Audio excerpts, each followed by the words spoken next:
मेरा नाम संगीता है। हम मिडिल क्लास लोग थे। घर में मैं, मेरे मम्मी पापा और दादी, हम 4 लोग ही रहते थे।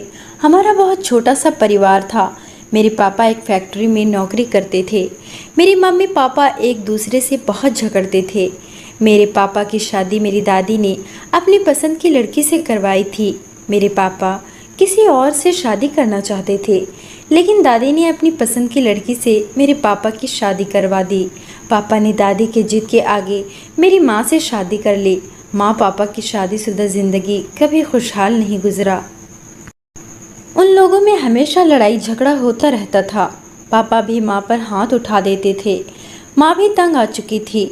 मेरे पैदा होने के बाद भी उन दोनों में कभी नहीं बना। मेरी माँ को उम्मीद था कि शायद मैं माँ बन जाऊँ तो मेरा पति मुझे चाहने लगेगा, लड़ाई झगड़ा नहीं करेगा। लेकिन मेरी माँ का सोच गलत था। मेरे पैदा होने के बाद भी पापा मम्मी को कभी पसंद नहीं किए।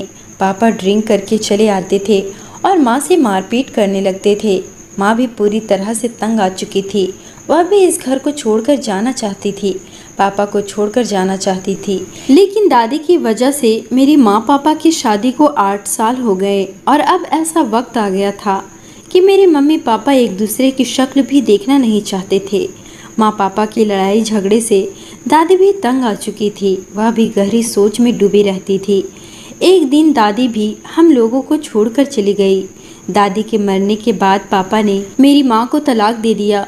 तब मैं 8 साल की थी। माँ पापा के तलाक होने के बाद मुझे मेरे पापा ने रखा।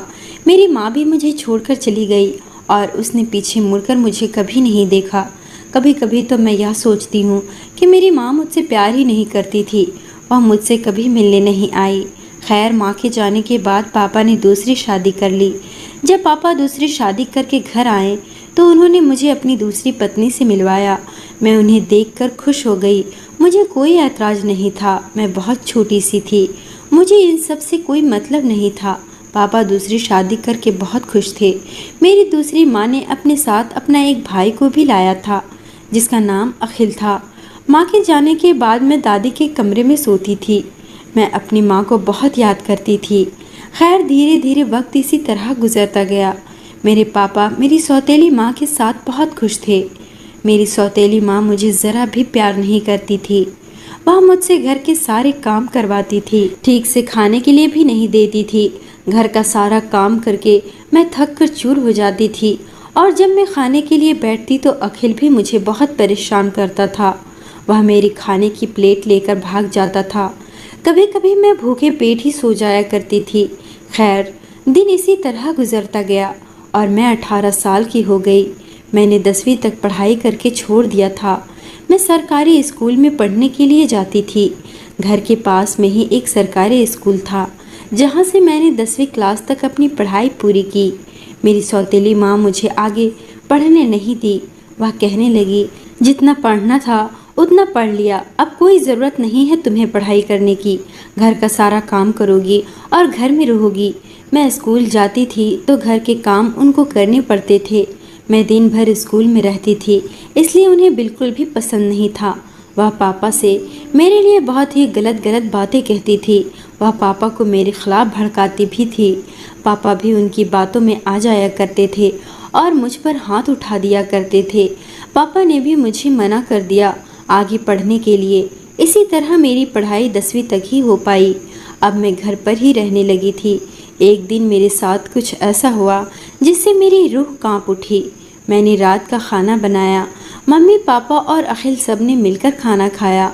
जो खाना बचा था उसमें से मैंने भी खा लिया और अपने कमरे में सोने के लिए आ गई। दादी का कमरा तो वैसे बहुत अच्छा था, लेकिन दादी का दरवाजे का कुंडी नहीं लगता था। दादी मेरी बुढ़ी हो चुकी थी, इसलिए उन्हें कोई मतलब नहीं था कुंडी लगे या ना लगे। वह दरवाज़ा खुला करके भी सो जाती थी। लेकिन मुझे बिना कुंडी लगाकर सोने से बहुत डर लगता था, क्योंकि अब मैं काफ़ी बड़ी हो चुकी थी और मेरी सौतेली माँ का भाई वह मुझे बहुत ही गंदी नज़रों से देखा करता था। इससे पहले भी वह बहुत बार मेरे कमरे में बेवजह आ जाया करता था। मेरे बिस्तर पर बैठ जाया करता था। मुझसे बदतमीज़ी करने लगता था। मैं उससे कहती थी कि मैं अपने पापा को बता दूंगी, तो वह कहता था कि बता दो, उसके बाद मेरी बहन तुम्हारा वह हाल करेगी जो तुम कभी सोच भी नहीं सकती। उसकी बातें सुनकर मैं खामोश हो जाती थी। अखिल कभी कभी घर में रहता था, कभी बाहर रहता था। जिस दिन वह नहीं रहता था मैं बहुत सुकून से सोती थी, लेकिन जिस दिन वह घर में रहता था मैं बहुत बेचैन होकर सोया करती थी। आज अखिल घर पर ही था और तेज बारिश हो रही थी। मैं अपने कमरे में बैठी बाहर बारिश को देख रही थी। बिजली जोर जोर से कड़क रही थी। मुझे डर भी लग रहा था, लेकिन मैं कर भी क्या सकती थी। मैं सिमट कर बिस्तर पर लेट गई। तभी मेरे कमरे का दरवाज़ा खुला। मैं चौंक कर उठी और मैंने आवाज़ दी, कौन है? मेरे कमरे की लाइट बंद थी, लेकिन बादल कड़कने से हल्की हल्की रोशनी कमरे में आ रही थी। मैंने देखा तो मुझे ऐसा लगा कि यह अखिल है, क्योंकि इस वक्त घर में और कोई नहीं है, सिर्फ अखिल ही था। पापा तो इस वक्त मेरे कमरे में आ ही नहीं सकते थे। वैसे भी मेरी सौतेली माँ से शादी करने के बाद मेरे पापा ने मुझसे कभी सही ढंग से बात नहीं की। वह मेरे कमरे में शायद ही कभी आते थे। खैर, मैंने फिर से आवाज़ दिया, कौन है वहाँ? उसने भारी आवाज़ में कहा, अरे पहचाना नहीं? मैं हूँ। मैंने कहा, कौन? अखिल हो क्या? वह कहने लगा, हाँ सही पहचानी हो। मैंने उससे कहा, तुम इतनी रात को मेरे कमरे में क्यों आए हो? क्या चाहिए तुम्हें? वह कहने लगा, कुछ नहीं, बस मुझे नींद नहीं आ रही थी तो सोचा तुमसे मिल लेता हूँ, तुमसे बात कर लेता हूँ। मैंने उससे कहा, मुझे कोई बात नहीं करनी, मुझे नींद आ रही है, मैं सोने जा रही हूँ, तुम भी अपने कमरे में जाओ। अखिल कोई छोटा सा बच्चा नहीं था, अब वह भी 28 साल का नौजवान लड़का था और मुझे अब उससे काफ़ी डर लगता था। वह जब भी मुझे देखता था बहुत अजीब नज़रों से मुझे देखा करता था। ऊपर से नीचे देखकर वह अपना जुबान फेरता था। उसकी नज़रों से मैं परेशान हो जाती थी। मैंने उससे कहा, तुम जाओ अपने कमरे में, लेकिन वह नहीं माना और मेरे कमरे में अंदर आ गया। वह कहने लगा, तुम इतनी डर क्यों रही हो? इस वक्त सब सो रहे हैं, सिर्फ तुम और मैं, चलो न बैठकर बातें करते हैं। वह मेरी लाख मना करने पर भी अंदर आ चुका था, मेरे बहुत करीब आ चुका था। मैंने उसे बहुत जाने के लिए कहा, लेकिन वह नहीं गया। वह अपना हाथ मेरे जिस्म पर फेरने लगा। मैंने उसे मना किया, ऐसा मत करो, तुम मेरे साथ ऐसा नहीं कर सकते, लेकिन वह नहीं माना। मैंने उसे धक्का दिया और मैं भागने की कोशिश करने लगी, लेकिन उसने मुझे पटक दिया। मैं चिल्ला रही थी, मैं चीख रही थी, लेकिन मेरी आवाज़ सुनने वाला कोई नहीं था। बादल की गरज और तेज बारिश में मेरी आवाज़ दब चुकी थी। मेरे ज़्यादा चीखने चिल्लाने पर वह मेरे मुंह को बंद कर दिया, जिससे मेरी आवाज़ और भी दब चुकी थी। फिर उसने जो मेरे साथ किया वह लगातार बार बार मेरे साथ वह सब कर रहा था। मेरी आँखों से टप टप आंसू बह रहे थे। वह अपनी पूरी हवस मेरे जिस्म से मिटा चुका था। मैं बेहाल हो चुकी थी। वह अपना हवस मिटाकर जा चुका था। मैं एक कोने में सिमट कर रो रही थी। मैंने सोच लिया कि अब मैं पापा को सारी बातें बता दूंगी। मैंने अपना आंसू साफ किया और मैं अपने पापा के कमरे में चली गई। मैंने पापा का दरवाज़ा ज़ोर ज़ोर से पीटना शुरू कर दिया। रात के 2 बज रहे थे। उस हैवान ने मुझे पूरे 3 घंटे तक जकड़ कर रखा था। मेरे पापा का दरवाज़ा पीटना शुरू किया तो मेरी सौतेली माँ और पापा दोनों बाहर निकले। इससे पहले कि पापा से मैं कुछ कहती, मेरी सौतेली माँ मुझ पर चिल्लाने लगी, कहने लगी, क्या हो गया है तुम्हें? दरवाज़ा क्यों पीट रही हो? आधी रात को बेवजह नींद खराब कर दिया, ऐसा क्या हो गया है? मैंने कहा, मम्मी, वह अखिल ने मेरे साथ। पापा ने कहा, अखिल ने क्या किया तुम्हारे साथ? मैंने कहा, पापा, अखिल ने मेरे साथ बदतमीजी की है, उसने मेरे साथ ज़बरदस्ती की है। तभी मेरी सौतेली माँ ने मुझे खींचकर जोर का थप्पड़ मारा और कहा, बदतमीज लड़की, मेरा भाई इतना गिरा हुआ इंसान नहीं है, वह ऐसी हरकत कभी नहीं करेगा। तुम जरूर कोई सपना देख कर आई हो, हमारा नींद हराम कर रही हो, जाओ अपने कमरे में। पापा भी खामोश खड़े थे, वह भी मेरी हालात नहीं देखे। मैं बहुत ही गंदी हालात में थी, लेकिन मेरी सौतेली माँ मुझे धक्के मारकर अपना दरवाज़ा बंद कर लिया। पापा ने भी कुछ नहीं कहा, वह खामोश थे। मैं वापस अपने कमरे में आ गई और फूट फूट कर रोने लगी। कोई इतना पत्थर दिल कैसे हो सकता है? क्या किसी को दिखाई नहीं देता मेरा दुख? किसी को दिखाई नहीं दिया मेरी हालात? किसी को दिखाई नहीं दिया? मैं रात भर करवटें ले लेकर रोती रही, सिसकती रही, अपनी माँ को याद करती रही। सुबह हुई तो मैं बाहर निकली। अखिल भी अपनी आंखें मलता हुआ बाहर निकला। मैंने उसका गिरेबान पकड़ लिया। मेरी सौतेली माँ और पापा वहीं खड़े थे। मैंने चिल्लाना और चीखना शुरू किया। मैंने कहा, तुम बताओ, तुमने मेरे साथ रात में क्या किया? तुमने मेरे साथ ज़बरदस्ती की है। तुमने मेरी इज्जत को तार तार कर दिया है। तो मेरे पापा के सामने बताओ, तुमने मेरे साथ जो भी किया है वह तुम्हें बताना होगा। लेकिन वह कहने लगा, तुम पागल हो गई हो क्या? मैं तो अपने कमरे में सो रहा था। ऐसी हरकत तुम मेरे साथ क्यों कर रही हो? तुम मुझ पर ऐसे इल्ज़ाम क्यों लगा रही हो? तभी मेरी सौतेली माँ ने कहा कि देखा, मैंने कहा था मेरा भाई इतना गिरा हुआ नहीं है। मैं अपने भाई को अच्छे से जानती हूँ। मेरी बात पर किसी ने कोई यकीन नहीं किया। मेरे बाप तक ने भी मेरी बातों को यकीन नहीं किया। मुझे ऐसा लग रहा था उनके बीच से कहीं चली जाऊं, लेकिन मैं कहाँ जा सकती थी। घर में तो एक भेड़िया काट खाने के लिए था, बाहर तो हज़ारों काट खाने के लिए रहते हैं। मेरी सौतेली माँ मेरे पास आई और कहने लगी, जल्दी से अपनी हुलिया ठीक करो और काम करो। हम लोगों को भूख लगी है, खाना खाना है। मैंने अपना हुलिया ठीक किया और खाना बनाने लगी। मैं कांपती हाथों से खाना बनाई। मैंने सोच लिया था मैं अपने पापा के सामने साबित करके रहूँगी कि आखिर ने मेरे साथ ज़बरदस्ती की है। लेकिन मेरी मदद करने वाला कोई नहीं है, ना मेरा इस दुनिया में अपना कोई है। मैं अपनी फरियाद किसे सुनाती, किसे बताती? कोई मेरी बातों को यकीन करने वाला नहीं था। जब मेरा अपना खुद का बाप ने मुझ पर यकीन नहीं किया, तो मुझ पर कोई गैर क्या यकीन करता। मैं खैर धीरे धीरे इसी तरह वक्त फिर से गुजरने लगा और देखते देखते 1 हफ्ता 2 हफ्ता गुजर गया। मैं उस सदमे से बाहर भी नहीं निकली थी कि फिर से वही भयानक रात मेरे सामने आ गई। आखिर फिर से मेरे कमरे में आधी रात को घुस आया और उसने मेरे साथ फिर से वही किया जो उसने पहले किया था। उसने मेरे हाथों को और पैरों को रस्सी से बांध दिया। मेरे मुंह को भी उसने बंद कर दिया और मेरे साथ वही सब किया। मेरे जिस्म को वह नोच रहा था। अपने दांतों से मेरे जिस्म के हर एक अंग को काट चुका था। वह फिर से अपना प्यास बुझाकर जा चुका था। रात के 1 बज रहे थे। उसके जाने के बाद मैंने खुद को आईने में देखा। मैं काफ़ी भद्दी और डरावनी लग रही थी। मुझे खुद को देखकर डर लग रहा था। आज मुझे ऐसा लग रहा था कि मैं मर जाऊं, मैं अपनी जान दे दूं। मैं घर से रात के उसी वक्त निकल गई। चारों तरफ सन्नाटा था। कुत्तों की चिल्लाने की आवाज़ें आ रही थी। मुझे बहुत डर लग रहा था, लेकिन मैं चिल्लाती जा रही थी।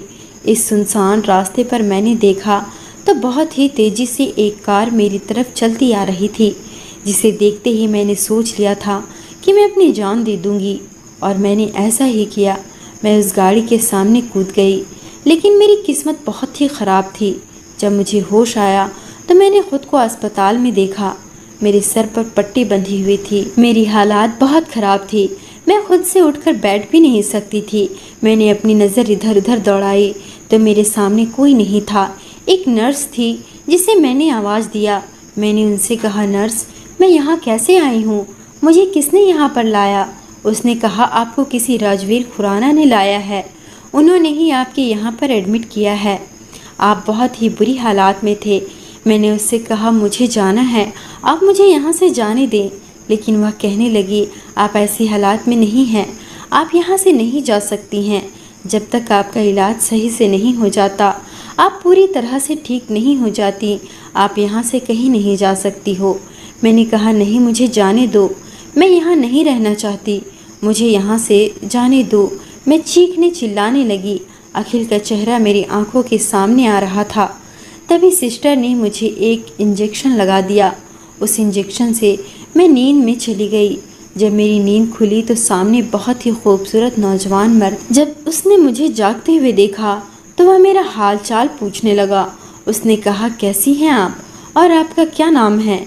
आपके मम्मी पापा कहाँ रहते हैं? आप मुझे बता दें, मैं आपको वहाँ छोड़ देता हूँ, या फिर आप उनका नंबर दे दें, मैं उनको फ़ोन करके कह देता हूँ, वह आपको आकर ले जाएंगे। उन्होंने जैसे ही मेरी मम्मी पापा का नाम लिया, मेरी आंखों से आंसू बहने लगे। मैंने उनसे कह दिया, मेरा इस दुनिया में कोई नहीं है, मैं अनाथ हूँ। आपने मेरी जान बचाई, उसके लिए मैं आपका एहसानमंद हूँ, आप मुझे जाने दें। उन्होंने मुझे फिर से पूछा, तो आप कहाँ रहती हैं? आप जहाँ रहती हैं चलिए मैं आपको वहाँ छोड़ देता हूँ। मैं उनको क्या बताती कि मैं कहाँ रहती हूँ। मेरा तो कोई ठिकाना ही नहीं था।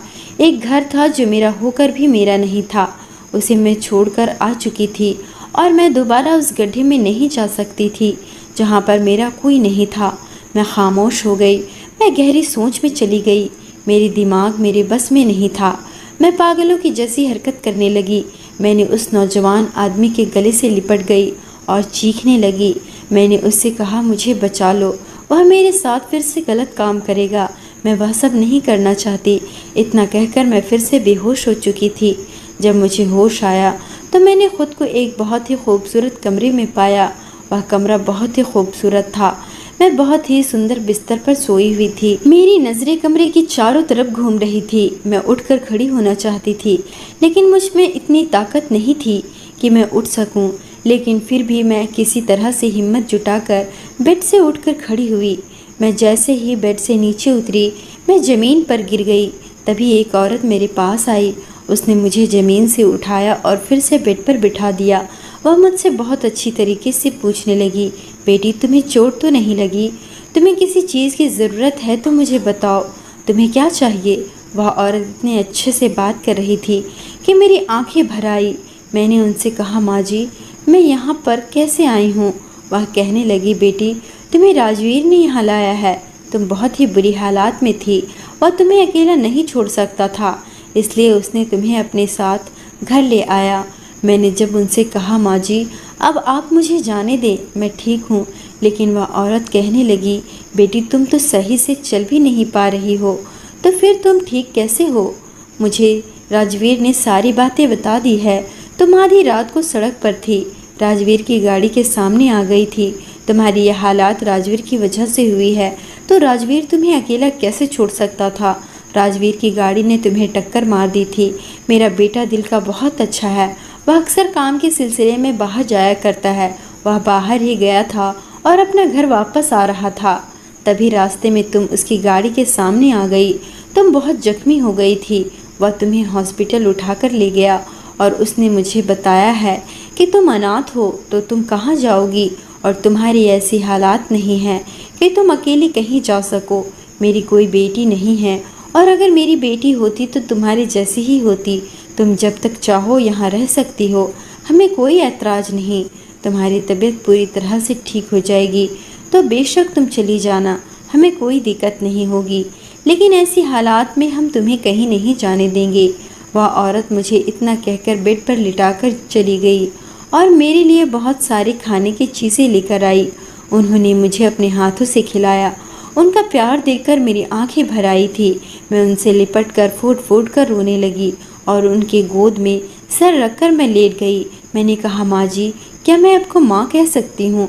वह औरत कहने लगी, हाँ क्यों नहीं, बिल्कुल। वैसे तुम्हारा नाम क्या है? माँ जी ने मेरा नाम पूछा तो मैं तो अपना नाम भी भूल चुकी थी कि मेरा नाम क्या है, और मुझे कुछ भी याद नहीं आ रहा कि मेरा नाम क्या है। मैंने उनसे कहा, माँ जी मेरा नाम याद नहीं आ रहा, मेरा नाम क्या है? वह कहने लगी, अच्छा ठीक है, तुम आराम करो, जब तुम्हारा नाम याद आ जाए तो बता देना। मैंने उनसे कहा, ठीक है माँ जी। वह औरत चली गई। मैं अपने दिमाग पर जोर डालने लगी। मैं अपना नाम कैसे भूल सकती हूँ? मैं अपना नाम सोच रही थी। मुझे मेरा नाम याद ही नहीं आ रहा था। मैं कौन हूँ, कहाँ से आई हूँ, मेरा माँ कौन है, मेरे पापा कौन है, मुझे कुछ भी याद नहीं आ रहा था। मेरा घर कहाँ है, मुझे यह भी नहीं याद आ रहा था। अचानक से वही नौजवान मर्द मेरे सामने आया। उसने भी मेरा नाम पूछा। मैंने अपना नाम नहीं बताया। मुझे कुछ भी याद नहीं आ रहा था। मैंने उनसे कहा, मुझे नहीं पता मैं कौन हूँ, मेरा नाम क्या है और कहाँ से आई हूँ, मुझे यह सब कुछ भी नहीं पता। मैं जिस हालात में थी उसने मुझसे और कुछ भी नहीं पूछा और वह कमरे से चले गए। मैं सो गई थी। सुबह मेरी आँख खुली तो मैं उठकर इधर उधर देखने लगी। यह बहुत बड़ा घर था और बहुत ही खूबसूरत घर था। बहुत सारे नौकर भी थे। वह लोग मुझे बहुत ही अजीब नज़रों से देख रहे थे। तभी मेरे सामने माँ जी आई। वह कहने लगी, राजवीर तुम्हें डॉक्टर के पास लेकर जाएगा, तुम अपना चेकअप करवा लो। राजवीर मुझे डॉक्टर के पास लेकर गया। मेरा चेकअप हुआ। डॉक्टर ने बताया कि यह अपनी याददाश्त खो चुकी हैं। राजवीर ने कहा, डॉक्टर इनका याददाश्त कब तक आएगा? डॉक्टर कहने लगा कि वह तो नहीं पता, हालात पर छोड़ देना होगा।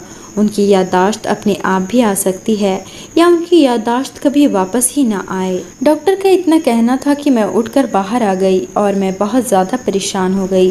तभी राजवीर भी बाहर आया और उन्होंने मेरा हाथ पकड़ा और मुझे गाड़ी में बिठाया। मैं चुपचाप थी। राजवीर ने कहा, अच्छा तो तुम सब कुछ भूल चुकी हो। चलो कोई बात नहीं, तुम्हें किस नाम से बुलाऊं? तुम्हें तो अपना नाम भी याद नहीं है। मैं उनसे कहने लगी, अब नहीं नाम याद तो क्या करूं?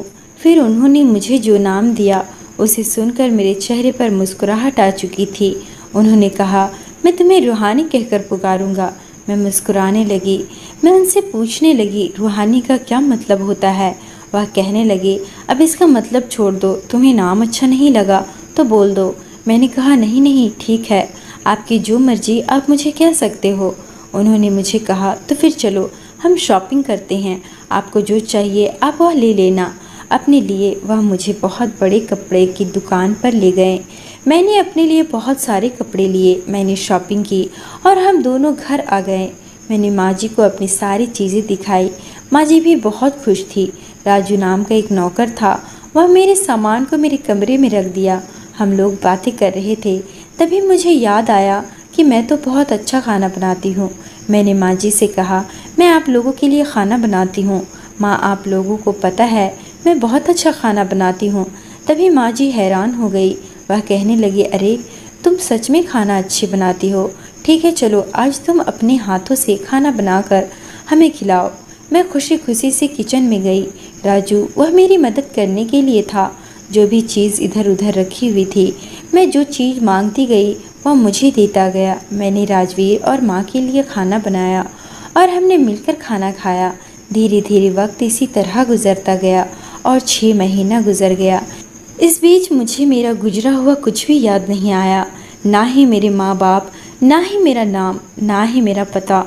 मुझे कुछ भी याद नहीं आया था। लेकिन इस बीच मेरी पूरी ज़िंदगी बदल चुकी थी। मैं राजवीर से प्यार करने लगी थी। इन 6 महीनों में मैं राजवीर को बहुत पसंद करने लगी थी। मैं उसे दिल ही दिल में बहुत चाहने लगी, लेकिन मुझे उससे कुछ भी कहने की हिम्मत नहीं हुई। मैं उनसे अपने दिल का बात कहना चाहती थी। मैंने सोच लिया था, इन दिनों मैं राजवीर को अपने दिल की बात बता दूंगी। मैं खुद को बहुत तैयार करके रखती थी, सिर्फ और सिर्फ राजवीर के लिए। राजवीर मेरी तारीफ़ करता तो मुझे बहुत खुशी होती थी। मैं बहाने बहाने से राजवीर के सारे काम करती थी। राजवीर मुझे मना करते थे।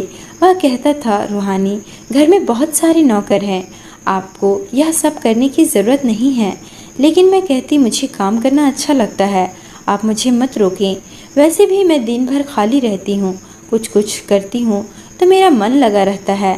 खैर, आज माँ जी हम लोगों से कुछ बातें करने वाली थी। माँ और मैं राजवीर का इंतज़ार कर रहे थे। राजवीर शाम को जब घर आए तो माँ उन्हें अपने पास बिठाई और उनसे उनकी शादी की बात करने लगी। माँ जी कहने लगी, राजवीर अब मुझे एक बहू चाहिए, मैं तुम्हारी शादी करना चाहती हूँ। कब तक तुम कुंवारी रहोगे? तुम्हारे लिए एक अच्छी सी लड़की ढूंढूंगी। राजवीर का कहना था कि मैं अभी शादी नहीं करना चाहता, मुझे जब शादी करना होगा मैं आपको बता दूंगा। लेकिन माँ जी ज़िद पर अड़ी हुई थी। माँ जी कहने लगी, कुछ नहीं सुनूंगी मैं तुम्हारा, बस तुम्हारे लिए मैं लड़की देखने जा रही हूँ। रूहानी और मैं मिलकर तुम्हारे लिए लड़की पसंद करूँगी, ठीक है ना रूहानी? मैंने कहा, हाँ माँ जी।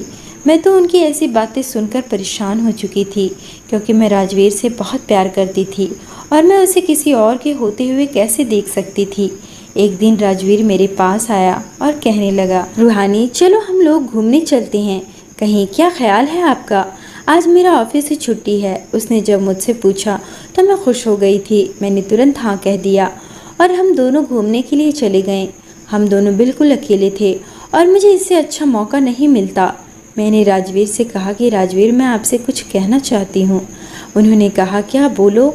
मैंने कहा, राजवीर मैं आपसे बहुत प्यार करती हूँ, आप मुझे बहुत अच्छे लगते हो। मैं यह तो नहीं जानती कि मैं कौन हूँ, मेरे माँ बाप कहाँ हैं, मेरे पीछे क्या था क्या नहीं, लेकिन आज मैं बस इतना जानती हूँ कि मैं आपसे बहुत प्यार करती हूँ और मैं आपके बिना नहीं रह सकती। आगे आपकी मर्जी। राजवीर मेरी बातें सुनकर खामोश हो गए। उन्होंने मेरा कोई जवाब नहीं दिया। मैं भी खामोश हो गई। आगे मैं कुछ कहना ज़रूरी नहीं समझी। और हम दोनों घूमकर घर वापस आ गए। राजवीर मेरा हाथ पकड़कर माँ जी के पास ले गया और उन्होंने अपनी माँ से कहा, माँ, मैंने अपने लिए लड़की ढूंढ लिया है, मैं रूहानी से शादी करना चाहता हूँ। राजवीर की ऐसी बातें सुनकर मैं हैरान हो गई थी। मैंने तो सिर्फ उनसे अपने दिल की बात कहा था, मैंने शादी के बारे में नहीं सोचा था। उन्होंने जब शादी की बात की तो मेरा दिल ज़ोर ज़ोर से धड़कने लगा। मैं खुश तो बहुत थी, लेकिन शादी करने से पहले मैं राजवीर से कुछ कहना चाहती थी। मैं फ़िलहाल माँ जी कहने लगी, बेटा, मुझे तो रूहानी बहुत पसंद है, मुझे रूहानी बहुत अच्छी लगती है। मैं तो चाहती थी रूहानी को अपनी बहू बनाऊं, लेकिन मुझे लगा कि शायद तुम किसी और को पसंद करते होगे। लेकिन मुझे बहुत खुशी हुई कि तुमने अपने लिए रूहानी को चुना है। माँ जी तो इतनी खुश थी कि उन्होंने हमारी शादी की तैयारियां शुरू करने में लग गई। मैं अपने कमरे में आ गई। राजवीर ऑफिस चला गया, लेकिन मैं बहुत परेशान थी। मैं राजवीर से कुछ कहना चाहती थी। मैं राजवीर का इंतज़ार करने लगी। शाम हुआ तो राजवीर ऑफिस से घर आया। हम सब ने मिलकर खाना खाया और अपने अपने कमरे में चले गए। रात के 12 बज चुके थे, लेकिन मैं बहुत परेशान थी क्योंकि मेरे जिस्म पर नाखूनों के निशान थे, दांतों के निशान थे। मुझे कुछ भी याद नहीं कि मेरे पीछे क्या था क्या नहीं, लेकिन मुझे ऐसा लगता है किसी ने मेरे साथ बहुत ही गंदा सलूक किया है। मुझे कुछ भी याद नहीं। मैं करवटें ले लेकर पूरी रात गुजारी। 2-3 दिन कैसे बीत गए पता ही नहीं चला और हमारी शादी का दिन आ गया। हमारी शादी बड़े ही धूमधाम से हुई। आज मैं सुहाग रात की सेज पर बैठी राजवीर का इंतज़ार कर रही थी। मेरा दिल बहुत तेज से धड़क रहा था। मैं बहुत ही खूबसूरत लाल रंग के जोड़े में थी और मैं बहुत ही खूबसूरत लग रही थी। मैं बहुत ही बेसब्री से राजवीर का इंतज़ार कर रही थी। तभी अचानक से दरवाज़ा खुला। काफ़ी अंधेरा था और मौसम भी थोड़ी ख़राब थी। राजवीर धीरे धीरे मेरे करीब आया। अचानक से बादल बहुत ज़ोर ज़ोर से गरजने लगा, बिजली कड़कने लगी और बहुत ही तेज़ बारिश होने लगी। राजवीर खिड़कियों को खोलकर मुझे बारिश को दिखा रहा था। बारिश की बूंद को अपने हाथों में लेकर मेरे चेहरे पर छिड़कने लगा। तभी बहुत ही ज़ोर से बिजली कड़की। मैंने अपने कानों को बंद कर लिया और मैं ज़ोर ज़ोर से चीखने चिल्लाने लगी। मैंने कहा, छोड़ दो मुझे, ऐसा मत करो मेरे साथ, मुझे छोड़ दो। राजवीर कहने लगा, अच्छा ठीक है, परेशान मत हो, मैं खिड़की बंद कर देता हूँ। मैं ऐसा नहीं करता हूँ, तुम आराम से बैठ जाओ। मैं चिल्लाने लगी। मैंने कहा, मुझे हाथ मत लगाना, दूर हटो मुझसे। राजवीर कहने लगा, रूहानी क्या हो गया है तुम्हें, ऐसे क्यों कह रही हो, तुम्हारी तबीयत तो ठीक है। मैंने कहा, छोड़ दो मुझे। मैंने राजवीर को धक्का मार दिया। मैंने कहा, मुझे छोड़ दो, मुझे जाने दो, मेरे साथ ऐसा मत करो, मैं पापा को सब बता दूंगी। मैं पागलों की जैसी हरकत करने लगी थी और बेहोश हो चुकी थी। सुबह मेरी नींद खुली तो मैंने देखा कि मैं लाल रंग के जोड़े में हूँ, मैं दुल्हन बनी हुई हूँ। मैंने खुद को आईने में देखा तो मुझे मेरी आंखों के सामने मेरा वह चेहरा याद आ रहा था। हाँ, वह चेहरा जो बहुत ही गंदी और भयानक थी। हाँ, मुझे सब कुछ याद आ चुका था। अखिल, जिसने मेरी इज्जत को तार तार कर दिया था, मुझे सब कुछ याद आ गया। मैं अपने चारों तरफ देखने लगी तो यह कमरा बहुत ही खूबसूरत सजाया हुआ था। मेरे सामने मेरा अतीत भी आ चुका था। मेरा बीता हुआ कल मेरी आंखों के सामने घूमने लगा और मेरा आज राजवीर, जो मुझे खुशियां देने के लिए अपनी बाहें फैलाया हुआ था। लेकिन अब मैं बहुत ही उलझन में हूँ। मेरी यादें वापस आ चुकी है और मैं इस भयानक अतीत को लेकर अपनी ज़िंदगी की शुरुआत नहीं कर सकती। मुझे राजवीर को सच बताना होगा। मेरी सौतेली माँ और मेरा बाप, जो मेरा बाप होकर भी मेरा बाप नहीं। दोस्तों, अब आप ही मुझे बताएं, क्या मुझे अपने अतीत को भूल जाना चाहिए? क्या मुझे राजवीर को कुछ नहीं बताना चाहिए, या फिर मुझे अपने अतीत को राजवीर को बता देना चाहिए? उम्मीद करती हूँ आपको हमारी कहानी पसंद आई होगी। कहानी पसंद आई है तो वीडियो को लाइक करें, चैनल पर नए हैं तो चैनल को सब्सक्राइब करें।